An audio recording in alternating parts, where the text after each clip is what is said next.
Welcome, friend. I'm Dr. Grant Wiedenfeld, and I'm going to get in the weeds of Bell Hooks's Oppositional Gaze, trying to understand what this is all about. Bell Hooks, American writer from Kentucky, born in a small town called Hopkinsville, close to Tennessee, in the 50s, and just passed away in 2021 in Berea, where she taught at Berea College at the end of her life. But first, let me give you some background on her. From her father was a postal worker, mother's a homemaker, had four sisters. She was a real bookworm growing up. And she became a writer, an English professor. She wrote essays, poetry, children's books, memoirs, self-help. And you'll see in this essay that it's a mix of a little bit of memoir and essay. She identified as a Buddhist Christian, and in the New York Times obituary, they quoted a interview with her where she said, "Love is the only way to overcome what she called the imperialist white supremacy capitalist patriarchy." And she said, "I believe wholeheartedly that the only way out of domination is love.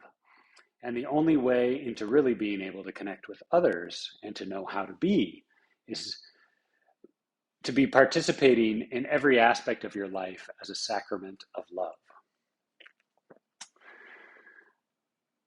Okay, I really appreciated that quote, so I wanted to share that with you. Now, a little bit about her, life as a writer. As she's an academic. As unless you're a best-selling pop novelist, your life is in the academy. It's teaching literature and teaching writing.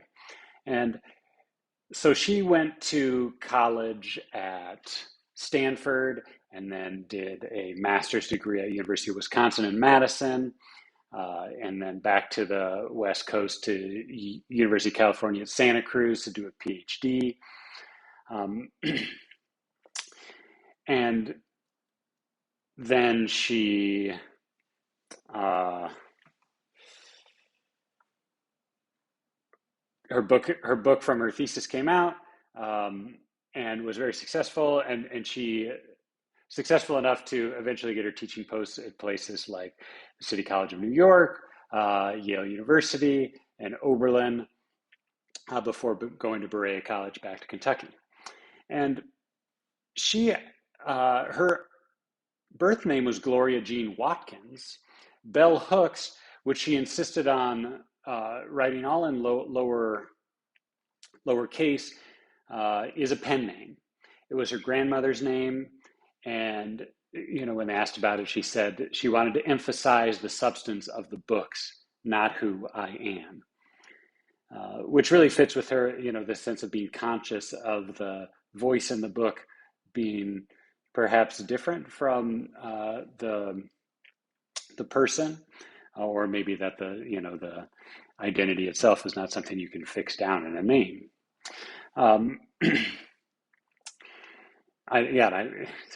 This picture of Bell Hooks speaking, an older Bell Hooks speaking with her own younger picture there is, I think, a nice illustration of that. She identified as a Black feminist, and it was important, not just that she was a feminist who was Black. This kind of claiming this identity as a Black feminist was to push against, on the one hand, a women's movement that was predominantly led by white middle class women.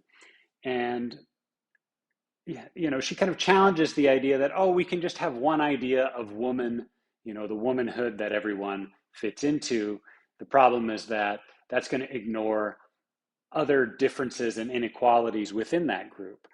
So there's the minority in the minority. There are different classes of women, different races of women, and if you only have one concept of what woman is, you're going to leave you're going to leave someone out. It's not going to be responsive to all of them.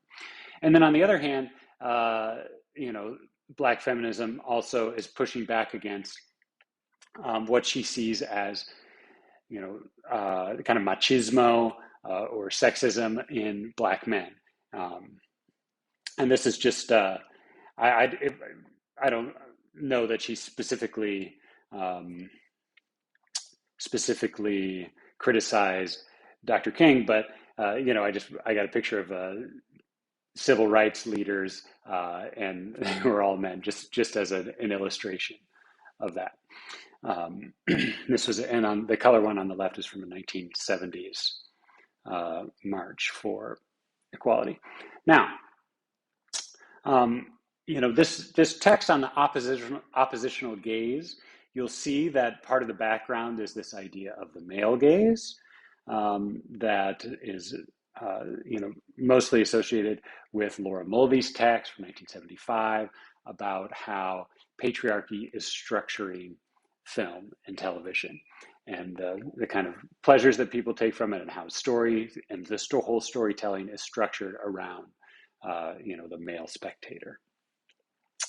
And so that's kind of maybe the feminist side, which she's both drawing from and she's going to push back against a little bit, thinking about race. And then on another important text in film theory is Diawara's Black Spectatorship, and a couple of his works that she talks about, where he's also building on Mulvey to say that, the Black spectator is, and always has in America, has been a critical viewer because the industry is white, and so the Black spectator is in this position of resistance. So she's both picking this up, but also pushing back against this from a feminist angle, and saying you need to think about gender too. So this essay comes from a collection called Black Looks from 1992, and so she's thinking about the gaze here, the looking, the look. So when you have a picture, the question is, who is looking? Who is looking at whom? And is there a power dynamic there? And you can tell from this picture, Native American, that I believe that it's not merely about African Americans, but about minorities in general, and the kind of minority position of race or culture. And in this photo, who is taking this photo, for what purpose, how are they looking at the subject, and how is the subject looking back? Okay, so I'm going to split this lecture on her text into two parts. The first part is really she's kind of establishing her thought and these connections to that I've sketched out here. I love this opening paragraph, two paragraphs. Amazed the first time I read in history classes that white slave owners, men, women, and children, punished enslaved Black people for looking. I wondered how this traumatic relationship to the gaze had informed Black parenting and Black spectatorship. Okay, so this is a great example of how, just looking at someone can be, socially and politically charged. That in a certain slaveholding practice, that the slaves would not be allowed to look at the masters, and especially Black men not allowed to look at white women. An example she talks about later is Emmett Till, who was a teenager, infamously murdered, lynched, and supposedly, he had looked at a white woman the wrong way, made a pass at her, what have you. So that's just an example of the danger and the power of the look.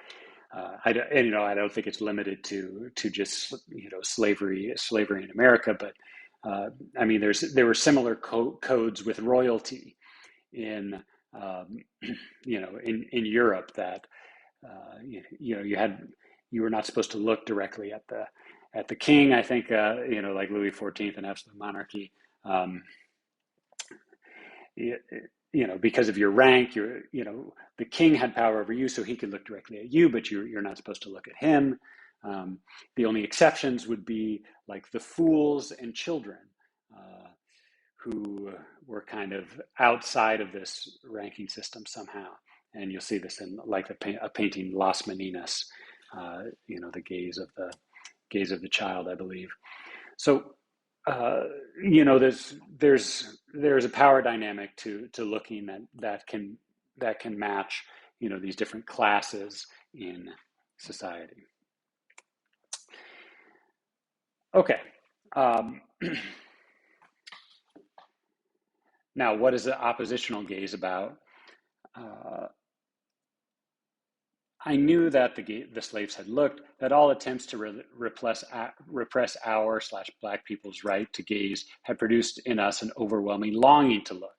This kind of forbidden desire, of course, when you're not allowed to do something you desire. A rebellious desire, an oppositional gaze.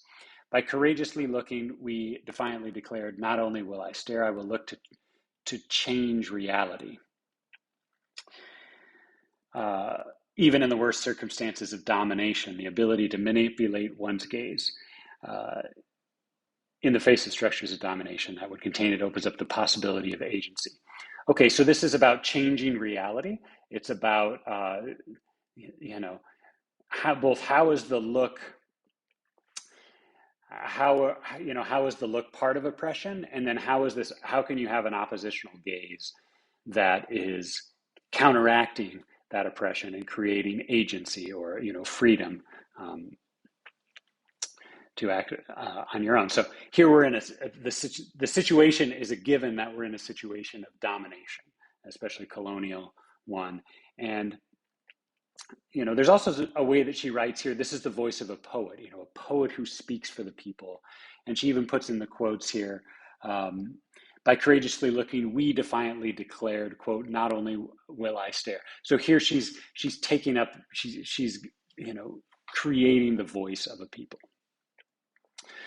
And then I want to, just to repeat a little bit down at the bottom here,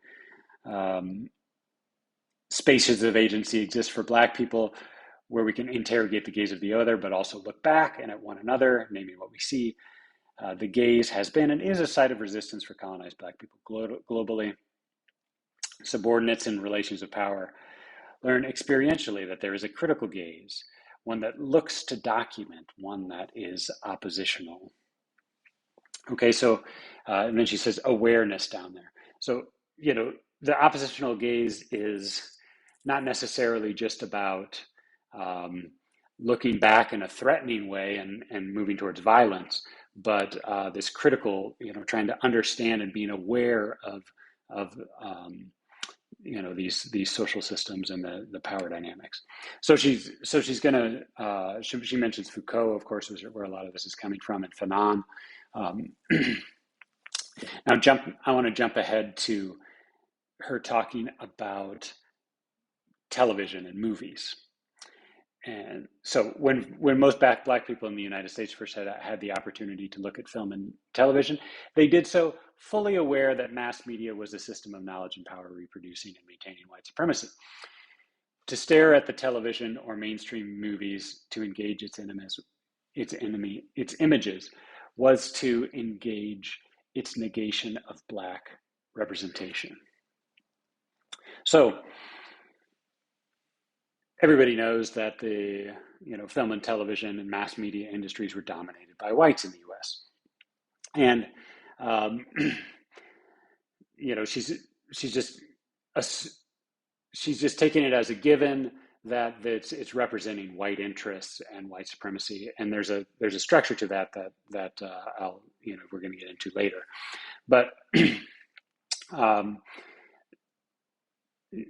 that she talks about negation of Black representation here, so that Blacks are not represented as fully human You don't have the leading hero characters, or just the full variety of characters that you do with white characters. You only have a certain number of stereotypes. Now, this word negation is this is telling us that she's in the line of Hegel and the Frankfurt School. They're thinking about, okay, negation as both the oppression of not being represented, not having your culture being able to shown fully publicly. That's basis of multiculturalism that's harmful to a whole people. But thinking about negation then as this dialectic, that there's this the spectators are then reacting. So to continue, she says, it was the oppositional black gaze that responded to these looking relations by developing independent black cinema, black filmmakers, so forth. Okay, let me jump down to the last part. Black looks, as they were constituted in the context of social movements for racial uplift, were interrogating gazes. We laughed at television shows like Our Gang and Amos and Andy at these white representations of blackness, but we also looked at them critically.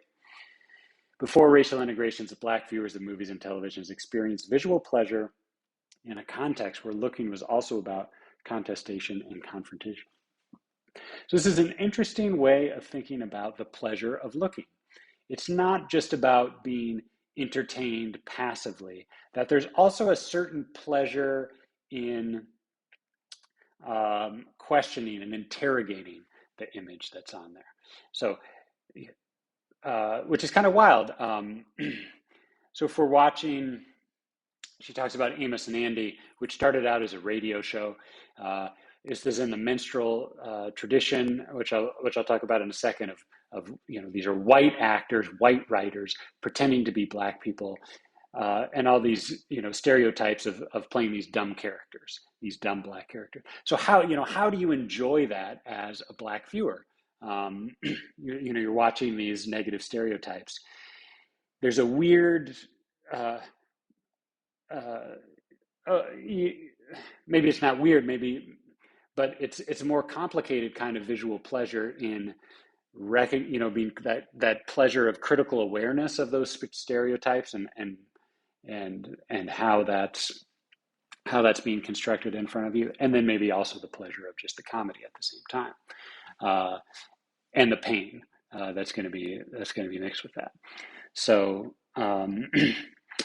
this was radio show from the 20s until the 60s. In the early days of television, it was one of the first multicam shows that they adapted, and the show was long criticized by the black press and the NAACP. They thought that having an all black cast would kind of appease people, but no, it's still white writers and playing up the stereotypes. It's still for a white audience to laugh at these dumb black characters. So, that it was in syndication for a while too, which is probably how she saw it as a kid. This tradition of the minstrel show developed in 19th century U.S. theater, and it's based around whites who are acting silly. They're playing dumb in blackface. A major form of popular entertainment. Traveled abroad. It's like this, American export even. And so, it's a variety show of music and skits and whatnot, all based around blackface. And to kind of understand this, I just want to jump back to Aristotle for a second. And when he's talking about the difference between, one way he talks about the difference between tragedy and comedy is he says, artists represent the actions of people, and if people are represented, they are necessarily either superior or inferior, better or worse than we are. And that difference, and if you go to the end, just above me here, is the difference between tragedy and comedy. Tragedy aims to represent people as, the latter, that's comedy, aims to represent people as worse than the audience, and tragedy as better than the audience. So, the basis of comedy is that it's about, you're laughing at somebody who's worse than you. You might be sympathetic to them, but still they're on a lower level than you. And you can think of, contemporary comedians like Will Ferrell, kind of the characters that he plays, like Charlie Chaplin are, a little bit dumb, or they have some flaw that's funny. And the funniness is about that inferiority in a way. Now, the difference is that there's a character who's an individual and laughing at that individual, versus all about black characters being inferior here and not having a range of them, certainly not having black tragedies, is where this is. Not just about comedy, but then that comedy is tied in with the racist dynamic of the caste system of segregation at the time. So this is just one of many comedies in this tradition, which is it isn't. The racism of it has to be understood in this deeper structural way. You're sympathetic for these characters, but they're just the whole context of laughing at only black people is, and for especially a white audience, the mainstream audience, is clearly charged. So she takes that for granted, and she says that, the viewers were aware of that. They lived in segregated America, like they knew the score. And so here's where she mentions Mancia Diawara, who talks about these moments of rupture where the spectator resists complete identification with the film's discourse. So, black spectators, they don't have a lot of choice of what to watch on television. BET doesn't exist back then with the old days of cable. There's 3 channels. Or sorry, the old days of network television. There's 3 channels. So they're just you watch white shows, but you're not going to totally identify with them because there's a whiteness embedded in the show. So the black spectator is naturally situated to be critical. These ruptures define the relationship between black spectators and dominant cinema prior to racial integration. Then one's enjoyment of a film wherein representation of blackness were stereotypically degrading, dehumanizing, coexisted with the critical practice that restored presence to where it was negated. Critical discussion of the film, while it was in progress or at its conclusion, maintained the distance between spectator and image. Now, this might remind you of third cinema as well, the idea that discussing the show, being critical of it, saying like, oh man, the way that Amos and Andy act right there, like, come on, that's the way that only white people who don't know black people or who don't respect them would think that they would act. So that kind of discussion in around the living room or over the water cooler of the show, that's for her, or well, for Diawara and for Bell Hooks, a key part of this oppositional gaze and this kind of critical environment around television movies that is a part of black culture. Okay, so let me stop there, and then in the second one, I'm going to talk about it's going to go a level deeper and also talk about how her thought is different from Diawara and Mulvey slightly. So we'll see you in part 2.